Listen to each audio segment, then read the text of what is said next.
حضرت سید مدنی بابو صاحب قبلہ، خطیب اہل سنت حضرت مولانا سید امین بابو صاحب قبلہ، دیگر تشریف فرما ہمارے سید ابرار بابو صاحب، سید اتفاق بابو صاحب، دیگر تمام سادات کرام، علماء ذوی احترام، بالخصوص خطیب اہل سنت خلیفہ شیخ الاسلام فخر گجرات حضرت علامہ مولانا ادریس خان صاحب قبلہ، ہمارے کرم فرما دارالعلوم شاہ عالم کی زینت دارالافتاء حضرت علامہ مولانا مفتی اصغر علی صاحب قبلہ، میں ایک بات کی وضاحت کر دوں کہ میرے نام کے ساتھ لوگوں نے یہ مفتی گجرات ملا دیا ہے، حالانکہ میں ایک ناقل ہوں، الحمدللہ گجرات میں ایک سے ایک بڑھ کر علم والے ہیں، تو میں اسے پسند نہیں کرتا۔ ماشاءاللہ بہت سارے علم والے یہاں پر موجود ہیں اور پورے گجرات میں ایک سے ایک ہیں، تو اب یہ ہے کہ لوگوں نے تقریر ہی کو سب کچھ سمجھ لیا ہے، ہم لوگ بلکر ہیں تو سارے القابات ہمارے کھاتے میں ڈالے جاتے ہیں، معاف کیجیے گا جی، وہ کبھی کبھی بہت یہ ہوتا ہے کہ پتہ نہیں اس کا جواب کیا دینا ہوگا۔ اور تو حضرت علامہ مولانا مفتی اصغر علی صاحب قبلہ، مولانا حافظ حبیب اللہ صاحب، سامعین کرام، خواتین اسلام، السلام علیکم ورحمۃ اللہ وبرکاتہ۔ الحمدللہ وکفی والصلاة والسلام علی محمد المصطفى وعلی آلہ واصحابہ الذین سعیدوا فی معارج الحق والہدی وخلفاء ساداتنا ابی بکر الصدیق الاکبر وعمر الفاروق الاعظم وعثمان ذی النورین وصلی اللہ الغالب علی المرتضی وابنه الإمام حسن المجتبى وسبته الإمام حسين شهيد دافع الكرب والبلاء وأمهما سيدة النساء فاطمة الزهراء وابنه عبد القادر سيدنا غوث البراء وسراج أمة أبي حنيفة إمام أئمة الهدى وإمام أهل سنته مجدد أعظم لدينه وشريعته سيدنا أحمد رضا وابنه الشيخ المفتي الأعظم مصطفى رضا وابنه سيدي وسندي ودخلي الشيخ المفتي أختر رضا وجميع أهل سنة وجماعة دائما أبدا أبدا، أما بعد فأعوذ بالله من الشيطان الرجيم، بسم الله الرحمن الرحيم، كما أرسلنا فيكم رسولا منكم يتلو عليكم آياتنا ويزكيكم ويعلمكم الكتاب والحكمة، صدق الله مولانا العظيم۔ نور الشريف بني اللهم صل على سيدنا مولانا محمد معدن الجود والكرم وآله وصحبه وبارك وسلم۔ آج ہم اور آپ نرسنگا کی سرزمین پر ہر سال کی طرح ان سال بھی ایک بے مثال میلاد النبی کا جلسہ منانے کے لیے جمع ہوئے ہیں۔ اللہ تبارک و تعالی ہم سب کی حاضری کو قبول فرمائے، اس محفل کو دنیا و آخرت میں ہم سب کے لیے ذریعہ نجات بنائے۔ خصوصیت کے ساتھ آج کے جلسے میں پہلی مرتبہ 7 دلہا و دلہن کی جو اجتماعی شادی ہے، مولا کریم ان کے نکاح میں، ان کی زندگی میں برکتیں عطا فرمائے۔ نرسنگا کی میلاد کمیٹی کی اس خدمات کو بھی اللہ تعالیٰ اپنی بارگاہ میں قبول فرمائے۔ حضرت عثمان غنی رضی اللہ تعالیٰ عنہ کے خزانے سے وہ خزانہ عطا فرمائے کہ یہ سلسلہ ہمیشہ جاری رہے۔ مولا کریم اپنے حبیب صلی اللہ تعالیٰ علیہ وسلم کے فیضان سے وہ آپ کی شفاعت سے مالا مال فرمائے اور آپ کے بتائے ہوئے راستے پر چل کر ہم سب کو زندگی گزارنے کی توفیق عطا فرمائے۔ جشن آمد رسول، یہ حضور کی آمد کے حوالے سے ہم اور آپ ہر سال جشن مناتے ہیں۔ سوال یہ ہے کہ جب حضور کی دنیا میں آمد ہوئی تھی، کیا اس وقت صحابہ نے جشن منایا تھا؟ تو میں اس دھوکے کا جواب دے دوں کہ اس وقت صحابہ ہی نہیں تھے۔ بہت بے شک اس وقت کیا تھے؟ صحابہ ہی نہیں تھے۔ حضور نے اعلان نبوت فرمایا، اس کے بعد کی جو مکی زندگی ہے وہ تو حال یہ تھا کہ کھل کر کے قرآن کی تلاوت بھی نہیں کر سکتے تھے، نماز بھی نہیں پڑھ سکتے تھے، یہ حال تھا۔ مگر حضور کی ہجرت فرمانے سے پہلے ہی مدینے میں گھر گھر مسلمان ہو گئے تھے، گھر گھر ایمان والے ہو گئے تھے۔ اب جب حضور کی مدینے میں آمد ہوئی، زور سے کہہ دو یہ کون منائے گا حضور کی آمد کا جشن؟ تو لقد من اللہ علی المؤمنین اذ بعث فیہم رسولا، اللہ نے مومنوں پر احسان فرمایا ہے، تو یہ شکریہ کون ادا کرے گا؟ جو مومن ہے۔ اور مومن کہاں تھے؟ مدینے میں۔ زور سے کہہ دو مومن کہاں تھے؟ مدینے میں۔ اور جب حضور مدینے میں آئے تو سب سے پہلے تو جلوس نکالا، بلند آواز سے کہہ دو، نعرے لگائے، اور ان اشعار کے ساتھ حضور کا استقبال کیا، شکریہ ادا کیا کہ طلع البدر علینا من ثنیات الوداع وجب الشکر علینا ما دعا للہ داعی۔ ثنیۃ الوداع وہ مقام ہے جو مدینے میں جہاں مہمانوں کو چھوڑ جاتے تھے، نبی تشریف لائے تو وہاں کی بچیاں بھی کہہ رہی ہیں، صحابہ بھی کہہ رہے ہیں، صحابیات بھی کہہ رہی ہیں کہ ثنیۃ الوداع کے مقام سے 14ویں رات کا چاند ہم پر طلوع ہو گیا ہے، ان کے آنے پر اب ہم پر شکر کرنا واجب ہے۔ کب تک واجب ہے؟ ان مدینے والوں سے پوچھو کہ حضور آئے مدینے میں، اب شکر کب تک واجب ہے؟ تو کہتی ہیں ما دعا للہ داعی، جب تک دنیا میں اللہ کو پکارنے والا رہے گا حضور کی آمد کا شکر واجب رہے گا۔ نعرے تکبیر، نعرے رسالت، ما دعا للہ داعی، جب تک اللہ کو پکارنے والا، پورے مجمع سے پوچھوں گا کب تک؟ تو اعلیٰ حضرت نے اس آخری شعر کا ترجمہ فرمایا حشر تک ڈالیں گے ہم پیدائش مولا کی دھوم، مثل فارس نجد کے کرے گراتے جائیں گے، خاک ہو جائیں عدو جل کر مگر ہم تو رضا، دم میں جب تک دم ہے ذکر ان کا سناتے جائیں گے۔ سبحان اللہ۔ اب حضور مدینے میں تشریف لائے، کیوں آئے؟ کن لوگوں میں تشریف لے گئے حضور؟ یہ مدینے والے جو حضور کو اتنے وعدے کر کے لے گئے ہو، جنہوں نے مرتے دم تک وعدہ پورا فرمایا، وہ کون تھے، کیا تھا؟ تو جیسے حضور فخر گجرات نے حضرت امین باپو کی تقریر کو جہاں سے چھوڑا تھا وہاں سے اٹھایا، انہوں نے جہاں سے چھوڑا ہے وہاں سے میں اٹھانا۔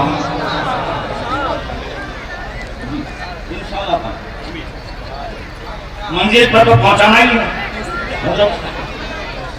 تو حضرت نے مجھے فرمایا ہے کہ منزل تک پہنچانا ہے تو آپ کے کانپور تو جو ہے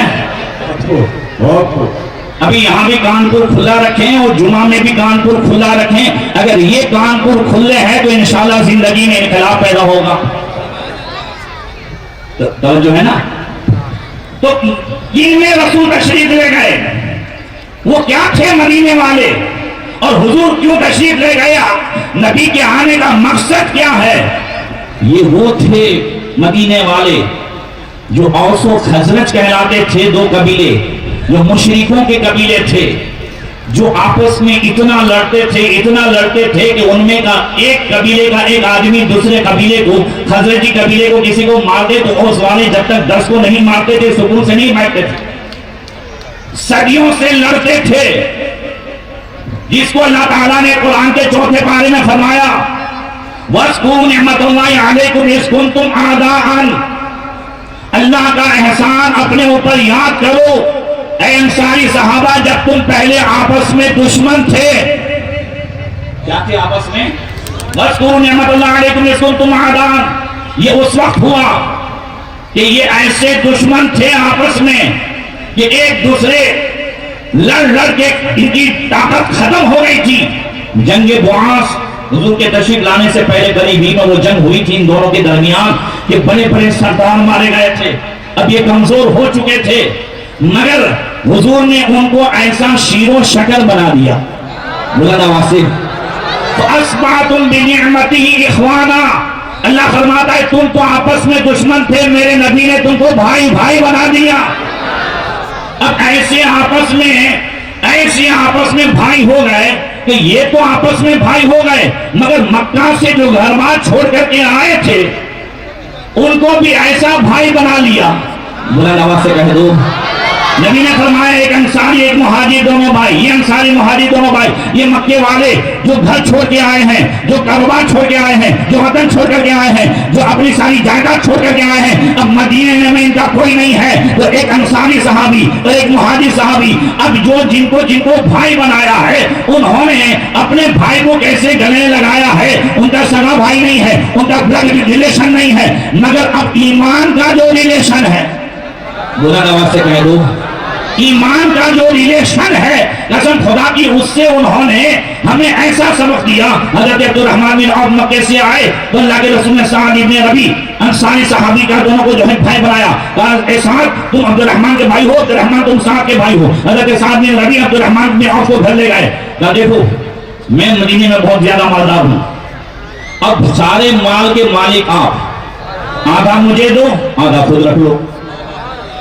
میری جائیداد ہے, آدھے جو ہے آدھی تم رکھ لو آدھی مجھے دو. میری دو بیویاں ہیں, ایک کو طلاق دے رہا ہوں, اور پھر جو ہے تم عدت کے بعد مجھ سے شادی کر لو. ہاں مگر حضرت عبد الرحمن بن عوف بھی کہتے ہیں آپ کا شکریہ, اللہ جزائے خیر دے, مگر مجھے نہیں چاہیے, مجھے مدینے کا بازار دکھا دو, میں نیا ہوں, میں بہت بڑا تاجر ہوں, میں تجارت کروں گا, میں بزنس کروں گا, آپ اتنا کرم کریں کہ مدینے کا بازار دکھا دیں. حضرت سعد بن ربیع انصاری نے مدینے کا بازار دکھا دیا.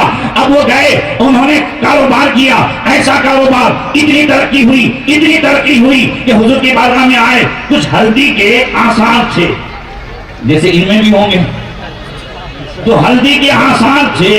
یہ ہلدی یہ بھی ایک رسم ہے نا, ہے نا بولو, یہ رسم ناجائز نہیں ہے, حرام نہیں ہے, مگر اس کا طریقہ ہم نے ناجائز کر دیا ہے.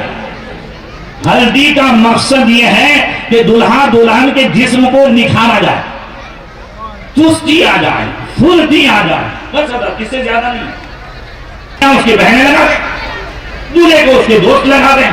اب یہاں دولہے کو بٹھا دیا جاتا ہے, اب بھابھی آتی ہے تو گال کھینچتی ہے, کوئی مارتی ہے, اور کوئی, یہ ساری چیزیں حرام ہیں. شریعت میں کوئی جائز اور فائدے والی چیزیں حرام نہیں ہوتی ہے, وہ طریقے ہم نے حرام کر لیے ہیں بلا تمثیل. اسی طریقے سے میلاد حرام نہیں ہے, بلند آواز سے توجہ ہے نا, میلاد حرام نہیں ہے. حضور امام حسین کے روزے کی شکل بنا کر کے رکھا جائے تو وہ تعزیہ بھی حرام نہیں ہے. اس کے طریقے ہم نے جو ہے ناجائز و حرام کر لیے ہیں. اب آپ کہیں کہ یہ جو ہے لوگ اس کے خلاف ہیں, یہ منانے نہیں دیتے ہیں, نہیں, ایسی بات نہیں ہے. بس یہ ایسا ہی ہے کہ آپ میں سے کوئی کھڑا ہوا نماز پڑھنے کے لیے تو قبلے کی طرف رخ نہ کر کے جو ہے ادھر پورب کی طرف رخ کرے. حضرت سید ندی بابا کہیں نہیں تم اسے اس طرح پڑھو, بولے حضرت تو نماز ہی نہیں پڑھنے دیتے. توجہ ہے, انہوں نے نماز سے نہیں روکا ہے, غلط طریقے سے روکا ہے. اعلیٰ حضرت نے بھی محرم منانے سے نہیں روکا ہے, ہجرے سے نہیں روکا ہے, میلاد سے نہیں روکا ہے. ہاں آج ڈی جے باجے سے ضرور روکا ہے. قیام کا ثبوت ہے اعلیٰ حضرت کی کتابوں میں, میلاد کا ثبوت ہے اعلیٰ حضرت کی کتابوں میں, 7 کتابیں لکھی ہیں اعلیٰ حضرت نے میلاد کے ثبوت میں. مگر ڈی جے کا کہیں ثبوت نہیں ہے, پٹاخے کا کہیں ثبوت نہیں ہے. یہ کل بھی حرام تھا, آج بھی حرام ہے. اس اسٹیج سے اس کی وضاحت کر دوں, یہ جتنے بھی سنی کہیں بھی کر رہے ہیں, چاہے احمد آباد میں ہو, بڑودہ میں ہو, راجکوٹ میں ہو, یا کہیں بھی ہو, اہل سنت و جماعت کے علماء کا اس سے کوئی تعلق نہ تھا نہ ہے. یہ شخص بہت آپ کی حمایت ہے, ہمارا جو ہے نہ اس سے کوئی تعلق تھا نہ ہے نہ رہے گا. کل بھی جو چیزیں حرام ہے وہ آج بھی حرام رہے گی. تو بات یہ کر رہا تھا ہلدی پہ کہ ہلدی دیکھیے اللہ کے رسول صلی اللہ علیہ وسلم نے فرمایا عبد الرحمن کیا ہے, یا رسول اللہ کمایا اتنا کہ میں نے شادی کر دی. اور ہوئی شادی, ولیمہ کیا کہ نہیں, ایک بکری سے بھی ولیمہ کرو. اتنا کمایا کہ پھر جب ان کی وراثت میں جب مال بانٹا گیا تو سونے کو کلاڑی سے کاٹا گیا. زور سے مجھے یہاں بتانا یہ ہے کہ نبی نے ایسا شیر و شکر بنا دیا تھا. ایک مرتبہ ایسے ہی انصار سب بیٹھے تھے, ایک یہودی نے دیکھا, بولے یار یہ تو ہماری کوشش سے کتنے لڑتے تھے. ایک لفظ میں دھیان دینا, ایک بڈھا جو خطرناک یہودی تھا آگے کہنے لگا یہ دیکھو کیسے شیر و شکر ہو گئے ہیں, آپس میں مل رہے ہیں, ہم سے دیکھا نہیں جاتا. بولے کیا کرے, ایک نوجوان نے پوچھا. بڈھے نے کہا جا اور باتیں کر, اور باتوں میں ابھی ان کے درمیان جو جنگ بواس ہوئی ہے اس کے اشعار پر اس میں ایک قبیلہ تو جو ہے کمزور پڑائی ہے تو ان کے لوگ مارے گئے ہیں، اس کے خلاف پڑھ، پھر دیکھ۔ اب وہ باتوں میں گیا اور اس طریقے سے وہ اشعار پڑھے اور اس طریقے سے وہ گوشت دلایا کہ دونوں انصاری صحابہ جو ہے اور سو حضرت کے دونوں نے ہتھیار نکال لیے، اس سے سیلاب پیلے ہو گئے، پرانی یادیں تازہ ہو گئی۔ اب قریب تھا کہ جنگ ہو جائے کہ کسی نے رحمت للعالمین کو خبر دی، یا رسول اللہ وہاں تو جنگ کی تیاری ہے۔ مصطفیٰ تشریف لائے، فرمایا رک جاؤ، کیا تم پھر زمانے جاہلیت کی طرف جاؤ گے؟ میں محمد تم میں موجود ہوں۔ یہ کیا ہو گیا ہے؟ ارے تمہارے سینے کو تو جو ہے مدینہ بنا دیا ہے، اب یہ کیا ہو گیا ہے؟ اب انہیں یاد آیا، فوراً آپس میں ملے، گلے لگ گئے۔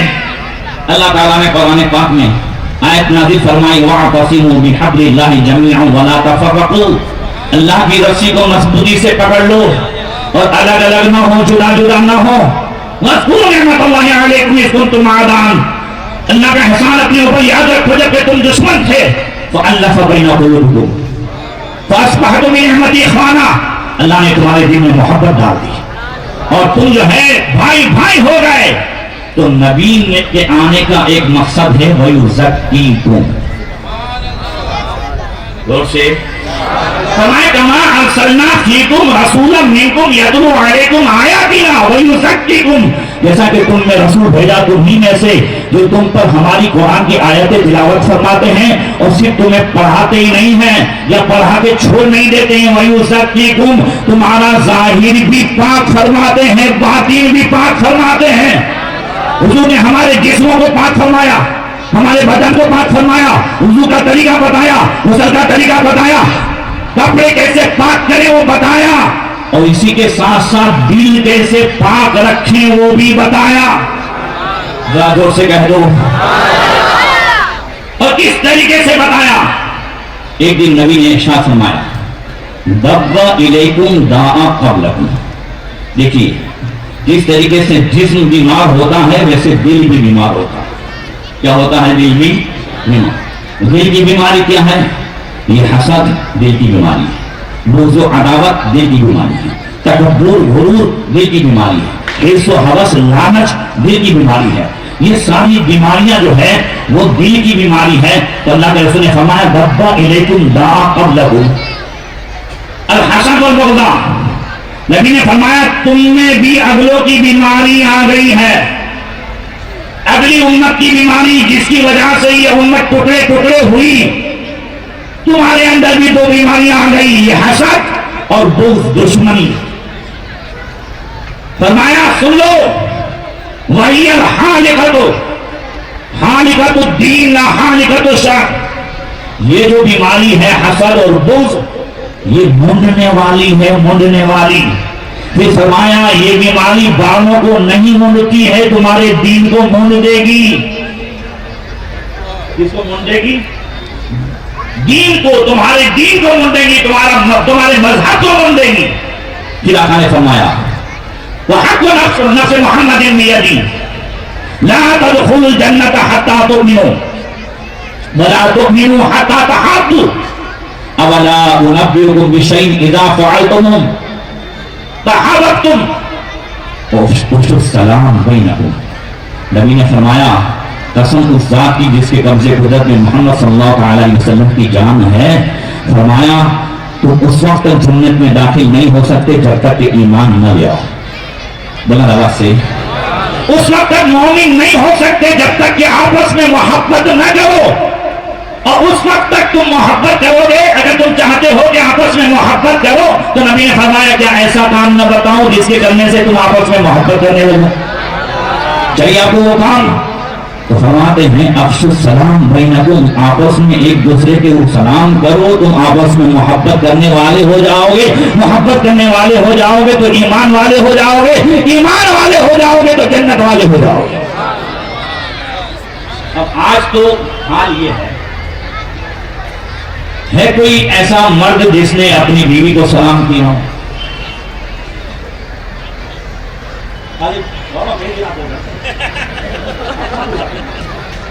اس کے بعد نہیں پوچھو۔ یہ آج جو دشمنیاں ہو رہی ہے گھروں میں، یہ دشمنیاں ہو رہی ہیں آپس میں، ہے کوئی سیٹ جس نے نوکر کو سلام کیا ہو؟ توجہ ہے؟ یہ ہم جو ہے آپس میں سلام کو بھول چکے ہیں تو سلامتی ہماری کم ہو چکی ہے.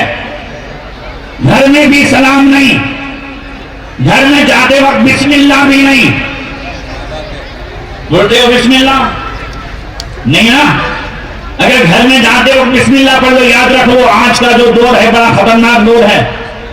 وہی نمرودی دور ہے جو نمرود جادو کے زور پر حکومت کرتا تھا، آج بھی وہی ہو رہا ہے. چاہے سمجھ میں آئے کہ نہ آئے، مگر سب کے دل و دماغ کو قبضے میں کر لیا ہے. جو ابھی بھی کہتے ہیں کہ 500 کا پیٹرول ہو جائے پھر بھی چاہیے تو وہی، پھر بھی ہم کو مداری ہی چاہیے. تو جو ہے نا یہ جادو کے زور سے کنٹرول کیا ہے. اب ایسے ماحول میں ہمیں کیا کرنا ہے؟ جادو سے اگر بچنا ہے، جنات سے بچنا ہے، میں آپ کو بہت بڑی آیتیں یہ سب نہیں سکھاؤں گا. آپ کو صرف اتنا کرنا ہے، 2 چیزیں یاد رکھنی ہے، اعوذ باللہ، دوسرا بسم اللہ. کپڑے جب اتارو تو پڑھ لو بسم اللہ، پہنو تو پڑھ لو بسم اللہ. جب صدر کھلی ہوتی ہے تو جادو کا اثر بھی تیز ہوتا ہے اور جنات کا اثر بھی تیز ہوتا ہے. بسم اللہ پڑھ لو. قسم خدا کی کچھ نہیں ہوگا، اس لیے کہ جادو باطل طاقت ہے اور بسم اللہ میں اللہ کا نام ہے، اس کی طاقت ہے. اللہ سبحان. پڑھیں گے انشاءاللہ، پڑھیں گے. آج سے بسم اللہ کو شروع کریں گے. آج زیادہ لے کے نہ جاؤ، CBC کو لے کے جاؤ اور پھر گھر میں جاؤ تو فرمایا اللہ کے رسول نے ان الرجل اذا دخل بیته فذكر اسم الله عند دخوله وعند طعامه فقال الشيطان لا بيت لكم ولا عشاء. نبی نے فرمایا جب بندہ گھر میں جاتا ہے تو بسم اللہ پڑھ لیتا ہے اور کھانے سے پہلے بسم اللہ پڑھ لیتا ہے تو شیطان اپنی اولاد سے کہتا ہے اس گھر میں تجھے جانا بھی نہیں ملے گا، کھانا بھی نہیں ملے گا. اب چاہتے ہو کہ گھر میں لڑائی نہ ہو، پورا مجمع بولے. یہ بیچارے 7 لوگ بھی بولتے ہیں کہ بیٹا آپ لوگ چاہتے ہو گھر میں لڑائی نہ ہو تو آج پہلے دن سے دیکھو ہمارا تو جو ہوا سمجھ رہے ہیں. ہاں بیٹا، مگر آپ لوگ آپ سے جو ہے یہ کچھ لے کر کے جائے. بابا اس میں کوئی خالی نہیں. ہاں اب کوئی میری طرح جو ہے جاپن مار کے گال لال رکھتے وہ بات الگ ہے. میرے جیسا سیدھا آدمی مائک پہ بول دیتا ہے.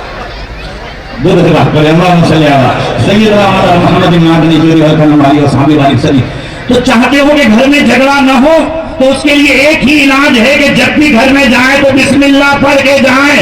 جب بسم اللہ پڑھ کے جاؤ گے تو شیطان آئے گا نہیں تو لڑائے گا نہیں. آج جو لڑائی ہو رہی ہے، ہماری مائیں بہنیں بیچارے جو ہے ایسی انداز میں آ کے کہتی ہیں حضرت آپ کے بھائی جو باہر رہتے ہیں نا، آفس میں رہتے ہیں، باہر رہتے ہیں، سب سے ہنسی خوشی، اور گھر میں آتے ہیں مجھے دیکھتے ہیں اور آنکھیں نکالتے ہیں. اب وہ بیچارے کہتی ہیں ایسا لگتا ہے کہ جیٹھانی نے کرا دیا ہے، ایسا لگتا ہے اس نے کرا دیا ہے. مجھے دیکھتے کو ارے کچھ کسی نے نہیں کرایا ہے، بغیر بسم اللہ کے آیا ہے.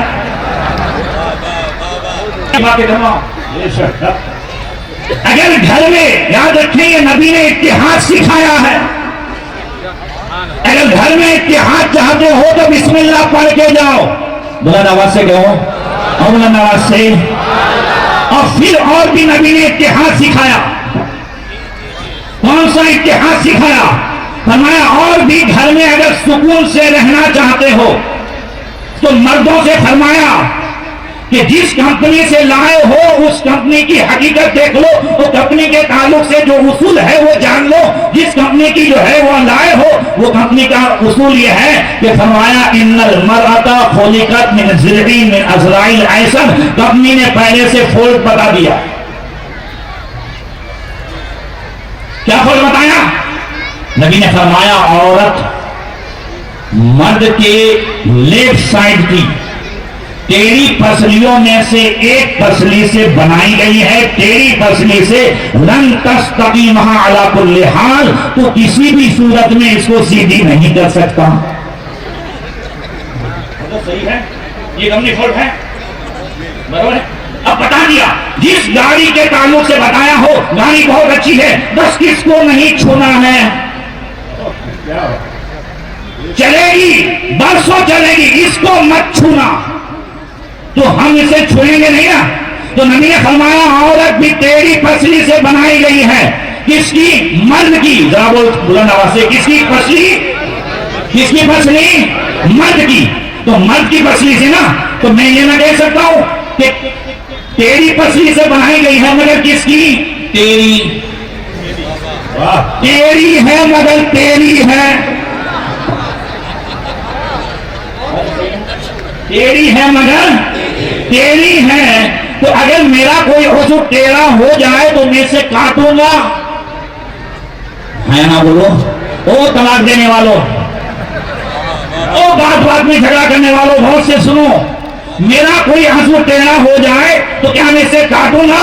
نہیں. کوئی بلڈنگ اگر اس کی فرنٹ دیوار ٹیڑھی بن جائے تو بلڈنگ کو گرانا کمال نہیں ہے. سچا اور باکمال انجینئر وہ ہے کہ اس ٹیڑھی دیوار میں، فرنٹ دیوار میں ایسی ڈیزائن بنا دے کہ ٹیڑھاپن نہ دکھے. تو نبی نے فرمایا کہ فرمایا تیری پسلی سے تو بنی ہے، تو فائدہ اٹھا، ٹیڑھاپن تو رہے گا. اور ہمارے بزرگوں نے اس طریقے سے اسے جو ہے ڈیزائن کی ہے کہ پھر وہ رابعہ بصریہ ہو گئی، سبحان اللہ سبحان اللہ. وہ سیدہ نفیسہ ہو گئی. وہ ایسی شریعت کی ڈیزائن، وہ ایسے بی بی فاطمہ کی محبت کی ڈیزائن، وہ ایسی ڈیزائن کی ہے کہ اب وہ جو ہے دنیا کی دوسری عورتوں کے لیے ایک آئیڈیل بن گئی. جو فرمایا وَإِنْ أَرَدْتَهَا أَن تُقِيمَهَا كَسَرْتَهَا وَكَسْرُهَا طَلَاقُهَا.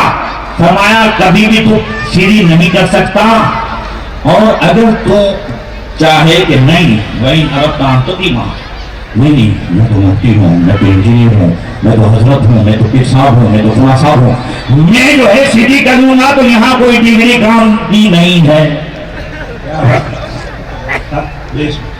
میں حدیث کے اس میں سمجھا رہا ہوں، اپنے انداز سے سمجھا رہا ہوں.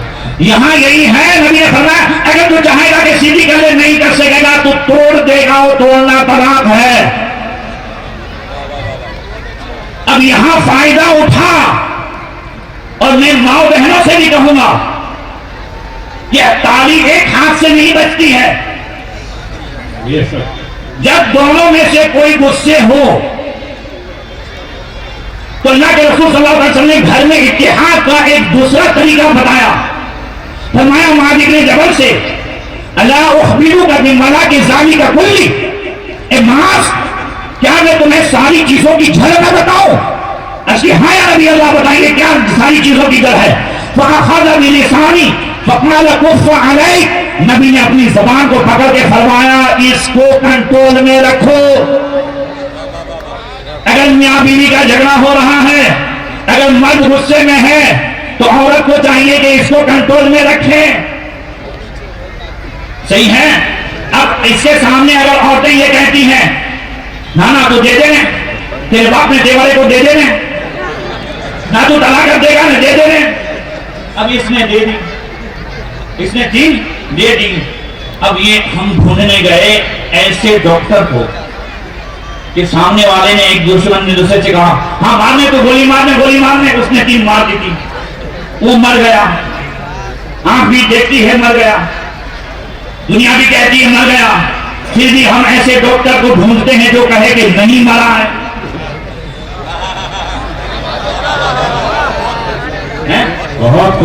پھر اہل سنت کا ڈاکٹر نہ ملے تو اہل حدیث میں جاؤ ڈھونڈو کہ وہ کہتے نہیں مرا ہے. توجہ ہے. اب اہل حدیث کا ڈاکٹر کہے یہ 3 گولی ایک ساتھ ماری تھی کہ الگ الگ ماری تھی.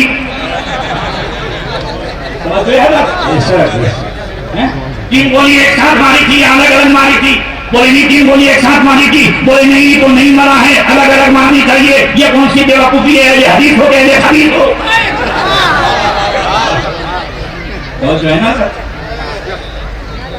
تو یہ سب سے پہلی بات یہ ہے کہ عورت اپنی زبان کو کنٹرول میں رکھے. جہاں مرد کو کہا گیا کہ وہ اپنی بندوق کو کنٹرول میں رکھے. وفی ابھی عقدۃ النکاح، نکاح کی جو گانٹھ دی گئی ہے اسے کنٹرول میں رکھے.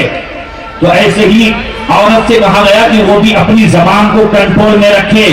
اور دونوں اگر اس طریقے سے کنٹرول میں رہے تو لم ترل متحابین مثل النکاح، تو نبی نے فرمایا میں نے نکاح سے بڑھ کر محبت پیدا کرنے والا کوئی رشتہ دیکھا ہی نہیں۔ یہ جنت کا گھر ہے اگر کنٹرول میں رہے۔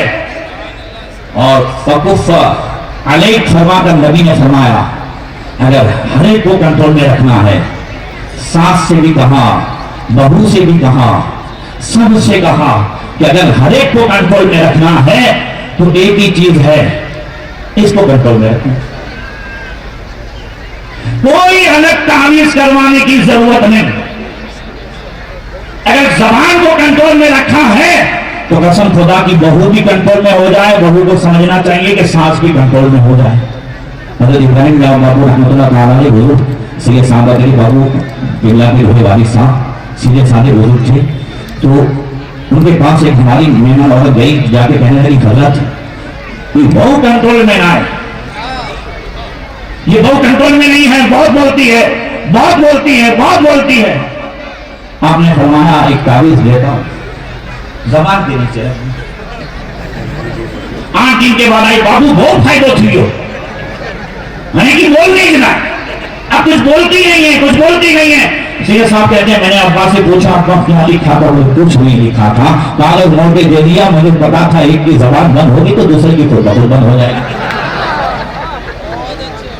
بظاہر یہ بات ہنسنے کی ہے مگر اپنے آپ اپنا منہ کھلا رکھو، ٹھیک ہے، مگر کانپور کو جو ہے یہ کھلے رکھیں، اپنی زندگی میں اتاریں، گھر گھر کا معاملہ ہے۔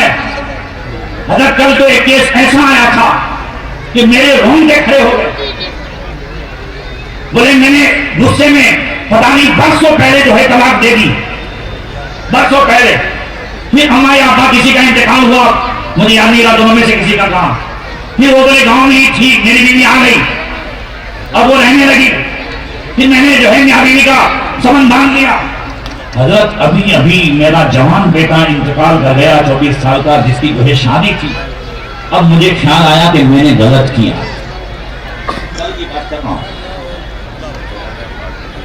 تو حضرت اب بتائیں میں حلالہ کیسے کروں؟ شریعت سے بھاگنے والوں بہت خوب، یاد رکھو ساری سمسیاؤں کا حل مصطفیٰ کی تعلیم میں ہے، تمہیں ہلانے کی ضرورت نہیں ہے۔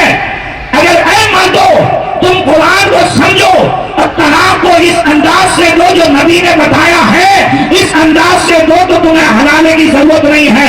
یہ حرامی بچے آج لوگ کہتے ہیں حضرت ہمارے اچھے دن کب آئیں گے، ہمارے اچھے دن کب آئیں گے۔ میں وہ اچھے دن بات نہیں کرتا ہوں، میں جو دین کے اعتبار سے اسلام کے اعتبار سے اچھے دن ہے اس کی بات کرتا ہوں۔ لوگ کہتے ہیں اسلام کے اعتبار سے اچھے دن کب آئیں گے، تو نبی نے فرمایا، اچھوں کے اچھے نبی نے فرمایا لا تزال امتی بخیر ما لم یفش فیہم ولد الزنا فإذا فشا فیہم ولد الزنا اوشک ان یحمل اللہ بعذاب۔ نبی نے فرمایا میری امت ہمیشہ اچھائی پر رہے گی، میری امت ہمیشہ بھلائی پر رہے گی جب تک ان میں حرامی بچے زیادہ نہ ہو جائیں، اور جب ان میں حرامی بچے زیادہ ہوں گے تو اللہ ان پر عذاب بھیجے گا۔ حرامی بچے دو طرح کے، ایک زناکاری و بدکاری سے، اور ہم جس وطن میں سانس لے رہے ہیں وہاں دن بدن اس کو عام کرنے کے لیے نئے نئے قانون بنائے جاتے ہیں۔ ابھی قانون بنا ہے نا، تو اب اسے بھی کنٹرول کرنا ہے زناکاری اور بدکاری کو۔ تو پیارے نبی نے جو دل کی صفائی کے لیے آئے تھے، جو ظاہری و باطنی صفائی کے لیے تشریف لائے تھے، کتنا پیارا طریقہ دیا۔ اگر چاہتے ہو کہ اس سے بھی پاک و صاف ہو جاؤ، ایک جوان آیا کہنے لگا یا رسول اللہ اسلام لے آیا ہوں، سب کچھ ہو سکتا ہے مجھ سے، میں روزے بھی رکھوں گا، نمازیں بھی پڑھوں گا، مگر آپ اجازت دے دیں کہ میں زناکاری کروں۔ حضرت حضور سے زنا کرنے کی اجازت؟ نبی نے فرمایا ایک کام کر، مجھے یہ بتا کہ اگر تیری بیٹی کے ساتھ کوئی ایسا کرے تو یا رسول اللہ اسے قتل کر دوں، تیری بہن کے ساتھ یا رسول اللہ اسے جینے نہیں دوں گا، کہ اگر تیری ماں کے ساتھ کوئی ایسا کرے تو میں یا رسول اللہ اس کی آنکھیں کھینچ لوں گا۔ فرمایا تم بھی اگر کسی بچی کے ساتھ کر رہا ہے تو وہ بھی تو کسی کی بیٹی ہے، وہ بھی تو کسی کی بہن ہے، وہ بھی تو کسی کی ماں ہے. یاد رکھ لے جیسی کرنی ویسی بھرنی. اگر میں چاہتا ہوں کہ میری بیٹی پر کوئی آنکھ اٹھا کر کے نہ اپنی آنکھ کو کنٹرول میں رکھوں، اللہ تعالیٰ میری بیٹی کی حفاظت فرمائے گا. تو جو ہے نا یہ ایسا جو ہے عمل دیا ہے نبی نے، اگر ہم اس پر عمل کریں اور کوشش کریں، گھر کے جھگڑوں سے ساری چیزیں، ساری دنیا پریشان ہے. نبی نے فرمایا اگر تم چاہتے ہو خیر سے رہو، اچھائی سے رہو، تو تمہارے یہاں حرامی بچے نہ ہو. ایک تو زناکاری کی وجہ سے، اور دوسرا کس سے؟ تو حضرت عبداللہ بن مسعود نے جو حدیث پیش کی تھی، میں نے اس سے پہلے یہیں پر سنائی بھی تھی، اسے خالی جو ہے یاد دلا دیتا ہوں. فرمایا ان من اشراط الساعۃ وعلامها ان یکثر اولاد الزانی. قیامت کی نشانی میں سے یہ ہے ایسا زمانہ آئے گا کہ حرامی بچے زیادہ ہوں گے. اور کئی ساتھی کہتے ہیں، میں نے پوچھا والمسلمون، یہ مسلمانوں کی بات کرتے ہو؟ قیامت سے پہلے مسلمانوں میں حرامی بچے ہوں گے؟ کہاں نام مسلمانوں میں، ڈبل قرآن بین ظہرانہم، قرآن ان کے درمیان ہوگا پھر بھی. فرمایا ہاں. نبی نے فرمایا یاتی علی الناس زمان ان یطلق رجل امرأته ثم یجحد طلاقها فیقیم علی فرجها فاعمل زانیہ. نبی نے فرمایا ہاں زمانہ ایسا آئے گا کہ آدمی اپنی بیوی کو طلاق دے گا اور پھر مکر جائے گا. یہ دونوں ایسے ہی رہیں گے اور حرامی بچے پیدا ہوں گے. ضروری ہے، نکاح کرنا کمال نہیں ہے. میرے بچوں جو بیٹھے ہیں ان سے بھی کہتا ہوں، سب سے کہتا ہوں، میرے بڑے بڑوں سے، بزرگ سے، نکاح کرنا کمال نہیں ہے، اس کو نبھانا کمال ہے. منزل تک پہنچنا کمال ہے، اور ہماری منزل صرف دنیا نہیں ہے، جنت ہے. بلند آواز سے کہہ دو، اور بلند آواز سے. یہ میرے ساتھ دلہوں سے پوچھ رہا ہوں، بیٹا یہ پوری فیملی جنت میں جائے ایسا کچھ طریقہ بتاؤ. ہے نا جی؟ فون میں بات کر کے تو کہا ہوگا کہ جینا بننا ساتھ میں، ایسا کچھ کہا کہ نہیں کہا؟ ابھی تو رہنے دیں. میری ہر بات میں نصیحت ہے کہ آپ سمجھ میں آئے. ایک بات اور کہہ دوں، اگر دونوں خاندان میں اتحاد چاہتے ہیں، وہ چاہتے ہو زور سے، دونوں خاندان میں اتحاد چاہتے ہیں کہ سگائی سلامت رہے، چاہتے ہیں کہ شادی کے بعد کی زندگی سلامت رہے، تو ماؤں بہنوں سے کہتا ہوں سگائی کے بعد شادی سے پہلے بھی موبائل پر کنٹرول کرو، اور شادی کے بعد بھی بچیوں پر موبائل کا کنٹرول رکھو. تو جو ہے نا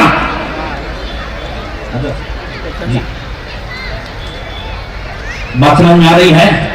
شادی سے پہلے بھی موبائل کا کنٹرول نہیں ہے، بلکہ موبائل کی اجازت ہی نہیں ہے. حرام ہے کہ نہیں ہے؟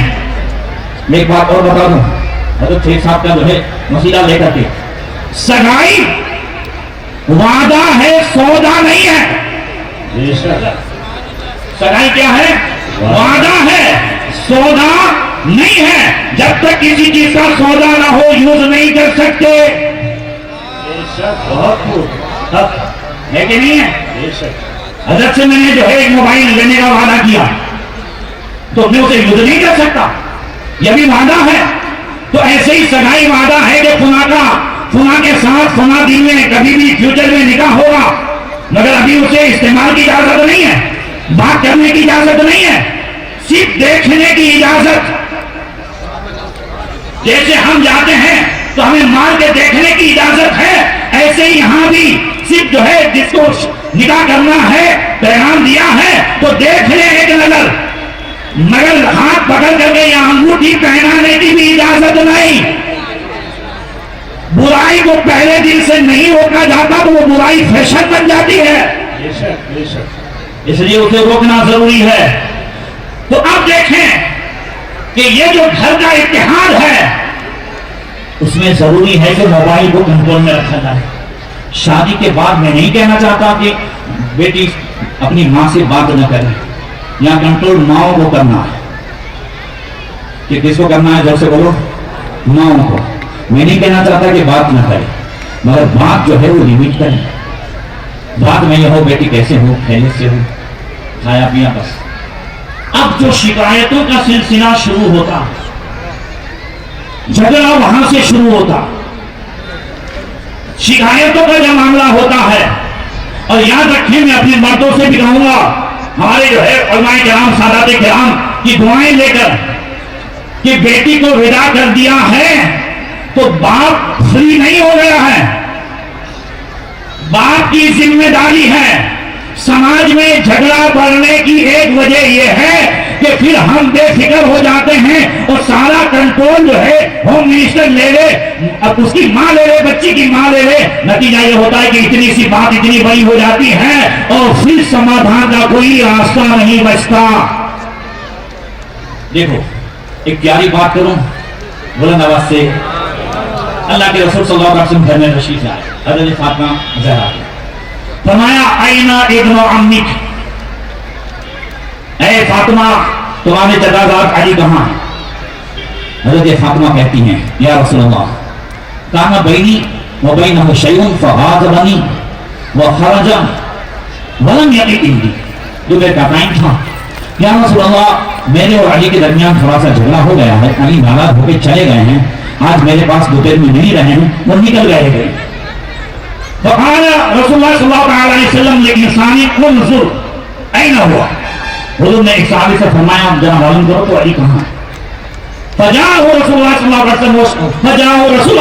وسلم، حضور کے پاس آیا، کہنے لگا یا رسول اللہ هو راقد فی المسجد، میں علی کو ڈھونڈ کے آیا ہوں، حضرت علی مسجد نبی شریف میں سوئے ہوئے ہیں۔ فجاءه رسول اللہ صلی اللہ علیہ وسلم، اور حضور تشریف لائے۔ جب حضور آئے تو حضرت علی کا حال یہ تھا کہ وَهُوَ مُسْتَجِرٌ، آپ جو ہے کروٹ بدل رہے تھے، فَأَصَابَهُ مِن تُرَابٍ، اور جو ہے مٹی لگی ہوئی تھی، فَجَعَلَ يَمْسَحُ رسول اللہ صلی اللہ علیہ وسلم وقال قم ابا تراب قم ابا تراب، حضور جو ہے تشریف لے گئے، حضرت علی کے اس کروٹ سے مٹی کو ہٹاتے فرماتے مٹی والے اٹھ بھی لاؤ، مٹی والے اٹھ بھی لاؤ، حضرت علی اٹھے، حضور نے سینے سے لگایا، بات ختم ہو گئی۔ یہاں جو سبق ہے وہ دیکھو، مصطفیٰ اگر چاہتے اور حضرت علی کو بلاتے، جیسا کہ حضور نے معلوم کر لیا تھا کہ علی کہاں ہے، تو حضرت علی کو بلاتے، حضرت علی آتے کہ نہ آتے، ذرا میں نہ بولو، آتے کہ نہ آتے، مگر نبی نے قیامت تک آنے والے بیٹیوں کے باپ کو سبق دیا کہ یہاں حیثیت اب بیٹی کے باپ کی ہے، بیٹی کا باپ آگے بڑھ کر کے اس مسئلے کو حل کرے تو مسئلہ کبھی آگے بڑھ نہیں سکتا ہے۔ بہت خوب، سبحان اللہ، بے شک، سبحان اللہ۔ یہ ساری چیزیں ہمیں، گھر کا اتحاد بھی ضروری ہے، سماج کا اتحاد بھی ضروری ہے، اور مومنوں کا آپس میں اتحاد بھی، زور سے بولو۔ اس لیے نبی نے جیسے گھر کے اتحاد کے لیے ساری تعلیم عطا فرمائی، ایسے ہی سماج اور مومن کے آپس کے اتحاد کے لیے تعلیم عطا فرمائی۔ فرمایا المؤمنون کرجل واحد ان اشتبہ عینہ اشتبہ کلہ وان اشتبہ رأسہ اشتبہ کلہ، فرمایا سارے مومن ایک بوڈی، ایک جسم کی طرح ہے، جسم میں سارے جتنے بھی انگ ہیں سب الگ الگ ہے، آنکھ کا کام دیکھنا ہے، زبان کا کام بولنا ہے، کان کا کام سننا ہے، مگر سب کا کام الگ الگ ہے، مگر روح نے سب کو ایک کر دیا ہے۔ جب تک روح ہے تو نبی فرماتے ہیں اگر آنکھ کو تکلیف ہو تو پورے جسم کو تکلیف ہو، پیر کے ناخن کو تکلیف ہو تو پورے جسم کو تکلیف ہو، سب کا کام الگ ہے، سب کی ڈیزائن الگ ہے، مگر روح نے ایک کر دیا ہے، روح نہیں تو پھر احساس نہیں۔ اسی طریقے سے سارے مومن، کوئی کہاں کا ہے، کوئی حبشہ کا ہے، کوئی روم کا ہے، کوئی فارس کا ہے، ایسے ہی کوئی سادات کرام ہے، کوئی مہمان ہے، کوئی پٹھان ہے، کوئی ملک ہے، سب کی بولیاں الگ ہے، کلچر الگ ہے، انداز الگ ہے، مگر ایمان نے سب کو ایک کر دیا ہے۔ ایک کی خوشی سب کی خوشی ہے اور ایک کی تکلیف سب کی تکلیف ہے۔ بے شک، سبحان اللہ۔ جس کے دل میں تکلیف ہوتی ہے وہی سمو شادی کراتا ہے، زیادہ سے جس کے دل میں ایمان ہے کہ میرا بھائی اگر اتنا دے گا تو پریشان ہو جائے گا، تو چلو ہم جو ہے سمو شادی کرا دیں، وہ اس سے آزاد ہو جائیں۔ مجھے نہیں معلوم یہاں کیا ہوا یا کہاں سے یہ آئے، کہاں کیا ہوا، مگر اکثر سمو شادی جو حضرت جوان ہیں ہم لوگوں نے اتنی کی ہے، بابا بند کرنے کا کارن یہ ہوا ہے کہ ان کے ڈی جے بند نہیں ہوتے۔ اب ہفتے میں کتنے سو شادیاں کی اپنے مگر بند کر دی، اس لیے کہ مسلمان سدھرتے ہی نہیں، ڈی جے بند ہوتے ہی نہیں۔ یہ سب اس لیے نہیں ہے، یہ مقصد بھی یہی ہے تاکہ ڈی جے باجے حرام کاموں سے بھی بچ جائے اور ہمارا یہ مسلمان نیاز لینے سے بھی بچ جائے، زمین بیچنے سے بھی بچ جائے، قرضہ لینے سے بھی بچ جائے، اس کی شادی ہو۔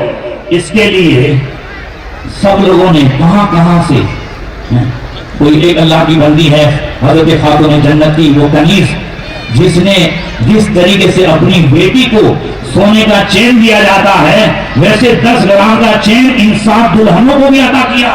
سبحان اللہ سبحان اللہ۔ اور جگہ سمو شادی ہوتی ہے وہ معاملہ الگ ہے، اور یہ 7 دولہے ایسے خوش نصیب ہیں کہ ان کو جو سمو شادی میں موقع ملا ہے تو 6 لاکھ قرآن کے اصال ثواب کے چھتر چھایا میں موقع ملا ہے، 1 خرچ جو ہے اور 11 کروڑ درود پاک کی سائے میں موقع ملا ہے، 140 وظائف کے جو ہے چھتر چھایا میں موقع ملا ہے۔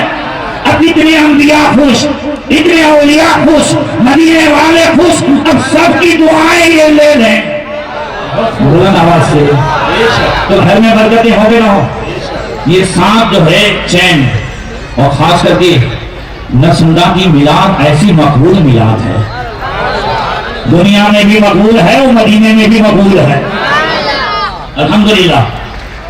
پوری دنیا میں امریکہ سے ایک حاجیانی شریفہ آپا جو ہمیشہ وہاں رہ کر کے بھی گجرات کے ایک شہر کا خیال رکھتی ہیں، 80 سال کی عمر ہے نا، 80 سال کی عمر ہے، پھر بھی آج تشریف لائی ہیں، میلاد میں آئی ہوئی ہیں، اور ہمارے رتن پور کے راجی دوسری جگہ بہت ساری جگہ انہوں نے کولر پہنچائے، بہت ساری جگہ بول کروائے، اللہ تعالیٰ انہیں اس کا اجر دنیا اور آخرت میں عطا فرمائے۔ ہم تمام جو ہے اداروں کی جانب سے، تمام گجرات کے مسلمانوں کی جانب سے ان کا شکریہ ادا کرتے ہیں، سادات کرام حضرت مدنی بابا کی جانب سے، حضور فخر گجرات کی جانب سے، سب کی جانب سے شکریہ ادا کرتے ہیں، خاص کر کے عبدالقیوم بھائی کی جانب سے۔ اور ان کے ساتھ ساتھ دیکھیے مرد کی کامیابی کے پیچھے ہمیشہ عورت کا ہاتھ ہوتا ہے، بے شک، ذرا زور سے کہہ دو، غوث پاک کی کامیابی کے پیچھے ماں کا ہاتھ ہے کہ نہیں ہے؟ صحیح ہے۔ تو ایسے ہی عبدالقیوم بھائی کی کامیابی کے پیچھے ان کی ماں کا ہاتھ ہے، حاجیانی مدینہ بی بی کا ہاتھ ہے، جنہوں نے ان کو جو ہے دنیا ہی میں ان کے سینے کو مصطفیٰ کی محبت کا مدینہ بنا دیا۔ سبحان اللہ سبحان اللہ۔ تو وہ دونوں کے ہاتھوں سے یہ چین بھی دیے جائیں گے۔ اللہ تبارک و تعالیٰ اس میلاد کو قبول فرمائے، مولا کریم برکتیں عطا فرمائے۔ ٹائم کم تھا مگر جو کچھ کہا گیا اللہ تعالیٰ ہمیں دل کے کان سے سن کر اس پر عمل کرنے کی توفیق عطا فرمائے۔ السلام علیکم ورحمۃ اللہ وبرکاتہ۔ اب یہ خطبہ بھی سماعت کر لیں اور بیٹا کلمہ پڑھ لو گے بچہ، کلمہ پڑھو گے نا؟ صرف پہلا اور استغفار دونوں پڑھا دیتا ہوں، ٹائم کم ہے۔ پڑھیے بسم اللہ الرحمن الرحیم۔ اول کلمہ محمد رسول اللہ صلی اللہ علیہ وسلم، استغفر اللہ ربی من کل ذنب واتوب الیہ۔ الحمدللہ نحمده ونستعینه ونستغفره ونؤمن به ونتوکل علیہ ونعوذ باللہ من شرور انفسنا ومن سیئات اعمالنا من يهده الله فلا مضل له ومن يضلل فلا هادي له ونشهد ان لا اله الا الله وحده لا شريك له ونشهد ان سيدنا ومولانا محمدا عبده ورسوله اما بعد فاعوذ بالله من الشيطان الرجيم بسم الله الرحمن الرحيم يا ايها الناس اتقوا ربكم الذي خلقكم من نفس واحده وخلق منها زوجها وبث منهما رجالا كثيرا ونساء واتقوا الله الذي تساءلون به والارحام ان الله كان عليكم رقيبا يا ايها الذين امنوا اتقوا الله حق تقاته ولا تموتن الا وانتم مسلمون يا ايها الذين امنوا اتقوا الله وقولوا قولا سديدا يصلح لكم اعمالكم ويغفر لكم ذنوبكم ومن يطع الله ورسوله فقد فاز فوزا عظيما وقال النبي صلى الله عليه وسلم النكاح من سنتي فمن رغب عن سنتي فليس مني وصلى الله تعالى وسلم على خير خلقه محمد وآله وصحبه اجمعين برحمتك يا ارحم الراحمين۔ ان 7 بچیوں کی رخصتی ہوگی، وداعی ہوگی، اور آئندہ بھی بچوں کی رخصتی ہمارے گھر سے ہوتی رہتی ہے۔ کسی کا کیا طریقہ ہے، کسی کا کیا طریقہ ہے. افسوس کے ساتھ کہنا پڑتا ہے کہ ہم نے بھی غیروں سے طریقے سیکھ لیے ہیں. ماشاء اللہ وہ کیسٹ بجا دیتے ہیں، بابو کی دعا لیتی جائے، بچی ہماری جائے اور بھاڑے کی دعا لے کر کے جائے، باپ دعا دے کہ بابو دے. تو اب یہاں نبیوں کے سردار میں، جنتی عورتوں کی سردار کو، ولیوں کے سردار کے یہاں جب ودا فرمایا اللہ سبحان تو طریقہ کیا تھا وہ سماعت کر لے اور اسے آج سے اپنی زندگی میں اتار لے. حضرت خاتون جنت کو مولا کائنات کے یہاں ودا فرمایا، ایک گلاس پانی منگایا، سورہ فلق پڑھی، سورہ ناس پڑھی اور دعا یوں کی: اللہم انی اعیذھا بک وذریتھا من الشیطان الرجیم. اے اللہ فاطمہ کو اور اس کے آنے والی نسل کو تیری پناہ میں دیتا ہوں، تو فاطمہ کی اور اس کے آنے والی نسل کی شیطان کے حملوں سے حفاظت فرما. اللہ ہر زبان جانتا ہے، عربی ضروری نہیں ہے. آپ اپنی زبان میں بھی اس طرح کہہ سکتے ہیں: اے اللہ میں میری بیٹی کو یا بہن کو اس کے آنے والی نسل کو تیری پناہ میں دیتا ہوں. اے اللہ میری بیٹی یا بہن کو اس کے آنے والی نسل کو تو شیطان کے حملوں سے اس کی حفاظت فرما. ہمارا عقیدہ ہے کہ جو چیز اللہ کے سپرد کر دی جاتی ہے اللہ اس کی حفاظت فرماتا ہے. کریں گے انشاءاللہ. اور ایک دوسرا عمل آپ اپنے امام صاحب سے کرا لیں یا ان بھی جو ہے مناسب ہو کرا لیں. یہ جو غوث پاک رضی اللہ تعالیٰ فرماتے ہیں کہ جو نکاح کے بعد جو دعا کی جاتی ہے نا، اللہم لبینا کما کرینا، یہ کیا ہے؟ یہ دعا یہ ہے کہ ان انبیاء کرام اور ان کی پاکیزہ بیویوں کی محبت کا راستہ وسیلہ دے کر اللہ تعالیٰ سے دلہا و دلہن کے لیے محبت کی بھیک مانگی جاتی ہے. تو غوث پاک فرماتے ہیں کہ یہ دعا اگر پڑھوا کر کے یا پڑھ کر کے پانی میں دم کر کے دونوں کو آدھا آدھا پلا دیا جائے تو انشاءاللہ پوری زندگی آپس میں محبت رہے گی. ذرا بلند آواز سے کہو، کریں گے انشاءاللہ. اب تو یہ نیوں کے لیے ہے یا آئیں گے اس کے لیے ہے، اپنے پرانوں کے لیے کیا ہے؟ تو بزرگوں نے فرمایا کہ سونے سے پہلے اگر 3 تسبیح پڑھنے کی عادت ڈالو تو پرانوں میں بھی آپس میں محبت بھی رہے گی، بچے بھی کنٹرول میں رہیں گے، اور تیسری بات یہ ہے کہ روزی میں بھی برکت ہوگی. یہ 3 تسبیح اسی معنی کی ہے کہ یا رافع ہو یا نافع ہو یا مانع ہو. 100 مرتبہ سونے سے پہلے 100 مرتبہ ایک تسبیح یا رافع ہو کی پڑھنی ہے، ایک تسبیح یا نافع ہو کی پڑھنی ہے، ایک تسبیح یا مانع ہو کی پڑھنی ہے. عشاء پڑھ کے پڑھو گے تو فائدہ ہوگا، نماز کے بغیر پڑھو گے تو فائدہ نہیں ہوگا.